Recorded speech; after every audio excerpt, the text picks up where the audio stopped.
तरफ पप्पू यादव हैं जिनको जमानत मिल गई, लेकिन जमानत के बाद में फिर से नए मामलों को लेकर के जेल भेज दिया गया। और दूसरी तरफ हिमंता बिस्वा शर्मा है जिनको लेकर के दर्जन भर तकरीबन याचिकाएं दाखिल की गई सुप्रीम कोर्ट के अंदर। कायदे से तो ऐसे मामलों में सुप्रीम कोर्ट को सुमोटो ले लेना चाहिए, लेकिन दर्जन भर के करीब याचिका दाखिल की गई और वहां पर सीजीआई कहते हैं कि जब जब चुनाव आता है तब तब चुनाव का एक हिस्सा वो सुप्रीम कोर्ट से लड़ा जाएगा। और ये बहुत बार जो है वो आरोप लगा है, और ये जो लाइन कही जाती है इसके पीछे क्या कुछ जो है वो इसके मायने हैं, इस पर बात करेंगे। लेकिन जरा आप सोचिए कि क्या वाकई देश में सबके लिए न्याय के अवसर समान हैं? ये बहुत बड़ा सवाल है। पप्पू यादव, उनको जमानत मिलती है और जमानत के बाद में फिर से पप्पू यादव नए मामलों को लेकर के, और नए मामले भी उसमें आप सुनेंगे तो हैरान रह जाएंगे।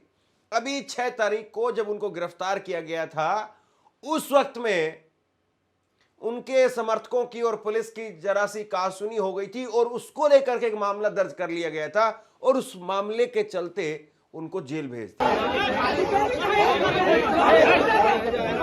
गाड़ी देता है जी, क्या नाम है आपका? गाड़ी देता है, क्या नाम देता है? क्या नाम है जी आपका? क्या नाम है आपका? क्या नाम है?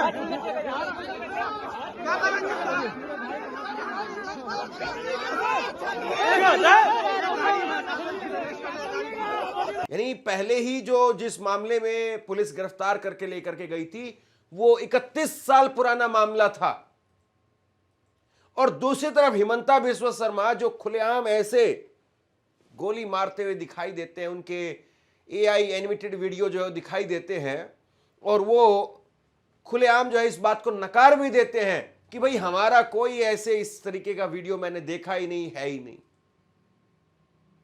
सबसे बड़ी बात यह है कि कानून के लिए, न्याय के लिए हमेशा ये कहा जाता है कि न्याय केवल मिलना ही नहीं चाहिए बल्कि मिलता हुआ दिखाई भी देना चाहिए। न्याय केवल होना ही नहीं चाहिए बल्कि न्याय होता हुआ दिखाई भी देना चाहिए। लेकिन 2 बड़े मामले मैं आपके सामने रख रहा हूं और आप बताइए कि क्या इन दोनों मामलों को साथ में रख करके, इनको जोड़ करके देखना सही है या नहीं है। पप्पू यादव को जो है वो एक नए मामले के अंदर आज फिर से जेल भेज दिया गया।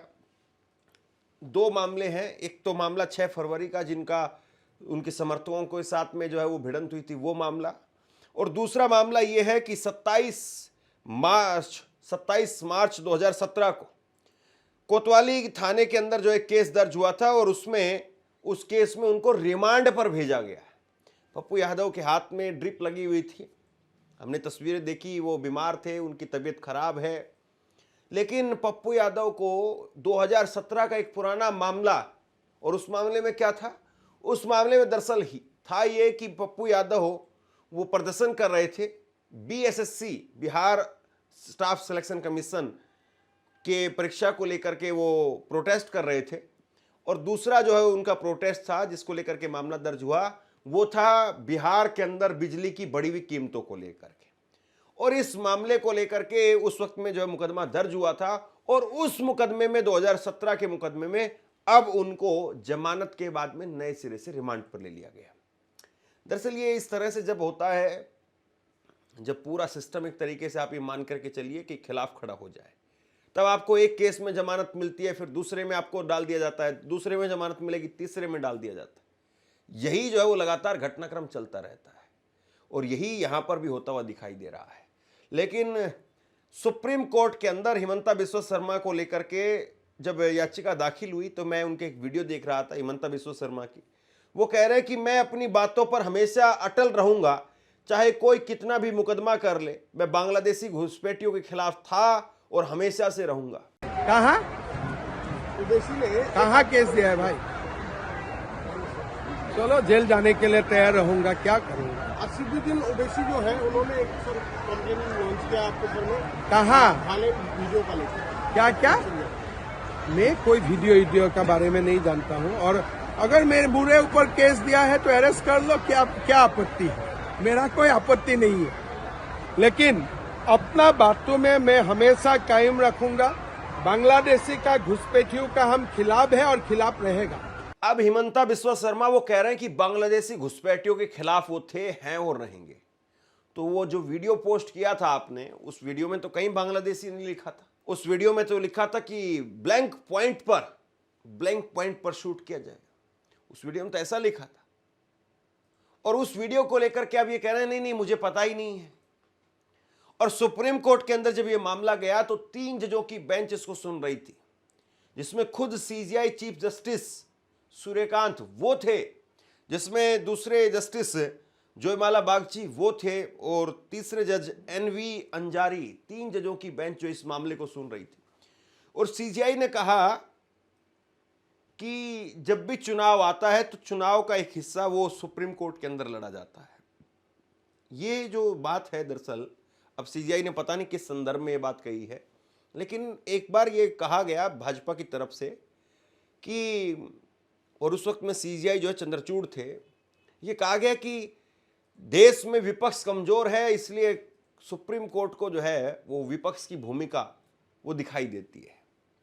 अब देखिए, कहीं अगर अन्याय हुआ है, कहीं अगर कुछ गलत हुआ है, तो उसको चुनाव से जोड़ करके देखना, या किसी एक पार्टी को फायदा हो रहा है या नुकसान हो रहा है, इससे जोड़ करके देखना, मुझे लगता है कि उससे बड़ा पहलू ये है कि कोई आदमी संवैधानिक पद पर है, और संवैधानिक पद पर वो आदमी है, और उस पार्टी की जिसकी सरकार है वो अगर एक सब तबके के लिए, मुसलमानों के लिए, क्योंकि उसमें कहीं घुसपैठी का जिक्र नहीं था, उसमें कहीं बांग्लादेशी का जिक्र नहीं था, अगर वो इस तरीके का माहौल बनाते हैं, और केवल यही वीडियो नहीं, उससे उस वीडियो से 4 रोज पहले उन्होंने कहा था कि मुसलमान मियाँ को परेशान करो।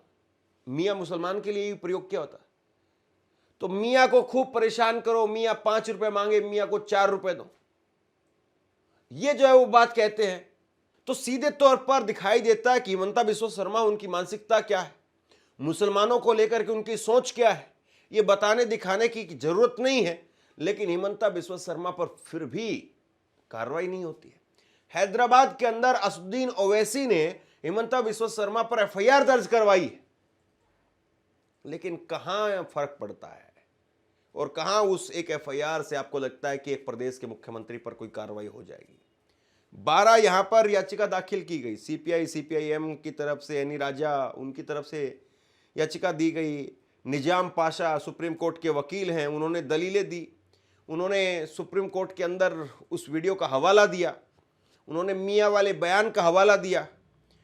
तो ये जो है वो चीज़ें निकल करके सामने आ रही हैं, लेकिन फिर भी ऐसा लगता नहीं है कि हिमंता बिस्वा शर्मा की सेहत पर कोई खास असर पड़ रहा है, कोई फर्क पड़ रहा है। और दूसरी बात ये कि क्या कोर्ट इस बात को नहीं देख रही है कि किस तरीके के एजेंडे के तहत ऐसी वीडियो सर्कुलेट की जा रही है,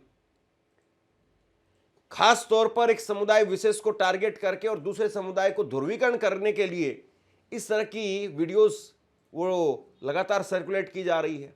चुनाव आयोग को क्या दिखाई नहीं देता कि किस तरीके से बयानबाजी हो रही है? और जिस प्रदेश में अभी 2.5 महीने बाद में चुनाव है, ये उस प्रदेश की कहानी है। कुल मिलाकर के हिमंता बिस्वा शर्मा मुसलमानों को लेकर के आप ये कहिए कि एकदम नफरत भरे बयान छोड़ते हैं, नफरत से भुजे हुए तीर वो छोड़ते हैं। लेकिन उस सब के बावजूद अगर सीजीआई भी इस बात को कहते हैं कि चुनाव आता है तो चुनाव का एक हिस्सा सीजीआई सुप्रीम कोर्ट में लड़ा जाता है, अब पता नहीं, मैं फिर कह रहा हूं कि उन्होंने किस संदर्भ में कहा है, लेकिन कहीं ना कहीं एक अच्छा संदेश नहीं जाता है उनके इस बयान से। चुनाव का इससे क्या मतलब? ये तो 365 दिन में से अगर किसी भी दिन अगर इस तरह का कोई भी व्यक्ति कोई भी कार्य करता है जिससे एक समुदाय विशेष के खिलाफ लोगों को आप भड़का रहे हैं, जाहिर सी बात उस पर एक्शन होना चाहिए, चाहे वो इस तरफ का हो, उस तरफ का हो, इस पार्टी का उस पार्टी का हो। लेकिन हिमंता बिस्वा शर्मा पर कार्रवाई नहीं हो रही है। हिमंता बिस्वा शर्मा वो लगातार ऐसे बयान देते रहेंगे। और ये तो अभी जो है आप ये कहिए कि शुरुआत है, जैसे आचार संहिता लगेगी उसके बाद में वो और आग उगलने लगेंगे। अभी भी जो है वो गौरव गोगोई को लेकर के बहुत सारी बातें जो भाजपा की तरफ से कही जा रही है कि गौरव गोगोई वो पाकिस्तान गए थे, पाकिस्तान से उनकी पत्नी, उनको फंडिंग हो रही है, ये वो फला फला दुनिया भर की बातें हो रही है। आपके पास में सारे दस्तावेज थे, आपके पास में सब कुछ है, आप स्टेट के जो है वो सीएम हैं, आपकी केंद्र में सरकार है, आपके पास में दस्तावेज थे, तो फिर अभी तक इतने दिनों का इंतजार क्यों किया गया? या सिर्फ और सिर्फ ये है कि गौरव गोगोई को बीजेपी कांग्रेस ने वहां पर अध्यक्ष बना कर भेज दिया, पावर दे दी, और उसके बाद में हो सकता है कि गौरव गोगोई सीएम फेस बन जाए कांग्रेस के, इसलिए किसी भी तरीके से उनको डैमेज करना है? क्या पब्लिक इस बात को नहीं देख रही है? आज दूसरी तरफ पप्पू यादव उन्होंने कहा कि जिस तरीके से मेरे साथ में पुलिस व्यवहार कर रही है, ये वाकई जो है वो अपने आप में बड़ा न केवल हैरान करने वाला है बल्कि परेशान करने वाला है। और ये कहकर के पप्पू यादव वो अदालत के अंदर रो पड़े। पप्पू यादव ने कहा कि मुझे कोई इंजेक्शन लगा करके किसी प्रकार का और मुझे मारा भी जा सकता है, ये भी उनकी तरफ से कहा गया। और फिर भी जो है उनको 2 मामलों को लेकर के पुलिस रिमांड पर भेज दिया गया, जेल के अंदर भेज दिया गया। अब उसकी सुनवाई जो है बुधवार को होनी है।